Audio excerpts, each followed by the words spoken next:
হ্যাঁ, এবার তুমি বলো ওই স্বরবর্ণটি, স্বরবর্ণ ওই যে ও বললো না, ওইটি বলো। ও পড়তে পারছো?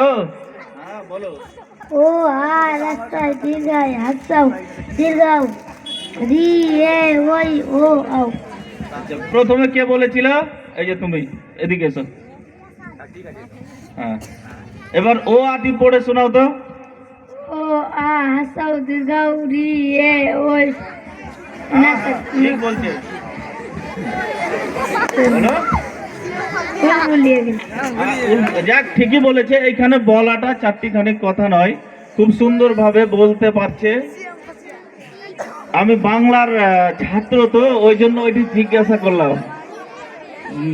সবাই হয়তো মনে মনে ভাববে যে কেন জিজ্ঞাসা করছে, বাংলার ছাত্র, ওই জন্য আমি জিজ্ঞাসা করলাম। ঠিক আছে, তোমরা এবার নামো নিচে, সবাই নেমে যাও। তোমরা খুব ভালো বলেছো, এত সুন্দর উত্তর, এটা শুনতে সহজ।